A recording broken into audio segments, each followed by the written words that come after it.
திருப்பத்தூர் மாவட்டம் கோவிலூர் பகுதியில் காலமாக இருந்த மழைநீர் வடிகால்வாயை தனிநபர் ஒருவர் அடைத்துவிட்டு தனது மனைவியின் உயரத்தை அதிகரித்ததால் அருகில் உள்ள மாற்றுத்திறனாளி வீட்டில் மழை வெள்ளம் தேங்கி பாதிப்பு ஏற்பட்டுள்ளதாக கூறப்படுகிறது.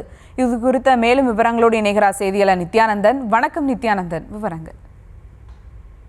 சுபா, அதாவது திருப்பத்தூர் மாவட்டம் திருப்பத்தூர் புதுக்கோட்டை பஞ்சாயத்துல குறும்பைகேரி புதூர், துரைசாமி வட்டம், சாமு வட்டம், ராஜகவுண்டர் நகர் உள்ளிட்ட 10க்கும் மேற்பட்ட குக்கிராமங்கள் உள்ளன.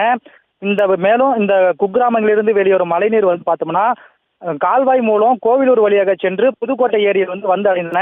காலகாலமாக வந்து அடைந்திருந்தது. இந்த நிலையில கோவிலூர் பகுதியில் மகேந்திரன் என்பவர் சில மாதங்களுக்கு முன்பு வீட்டு மனைகள் போட்டு அதற்காக டிடிசி அப்ரூவலுக்காக காத்து கொண்டிருக்கிறாரு. இந்த நிலையில வீட்டு மனைகள் போடப்பட்ட நிலையில காலங்காலமாக சென்ற கழிவுநீர் கால்வாயை அகற்றிவிட்டு வீட்டு மனைகளை 2 அடி மண்ணு கொட்டி மேடு கட்டியதன் காரணமாக காலங்காலமாக சென்ற மழை கால்வாயை அகற்றியதன் காரணமாக நேற்று கனமழை பெய்ததன் காரணமாக பார்த்தோம்னா கோவிலூர் பகுதியை சேர்ந்த ஸ்டீபன் என்பவரின் வீட்டை பார்த்தோம்னா வீட்டை சுற்றி அந்த 10 கிராமங்களிலிருந்து வெளியேறும் மழைநீர் சூழ்ந்தது.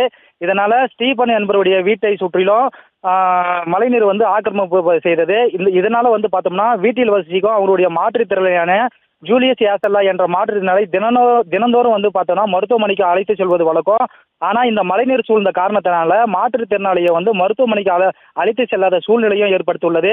எனவே ஊராட்சி நிர்வாகம் இதை கருத்தில் கொண்டு மழைநீரை அப்புறப்படுத்த வேண்டும். மேலும் பார்த்தோம்னா வீட்டு மனைகள் அமைக்கப்பட்ட இடத்தை மின்சார வசதி, கழிவுநீர் வசதி உள்ளிட்ட அனைத்து வசதிகளும் சரியாக உள்ளதா என பார்த்த பின்னரே அவங்களுக்கு அப்ரூவ் வழங்க வேண்டும் என கோரிக்கை எழுந்துள்ளது குறிப்பிடத்தக்கது. சுபா,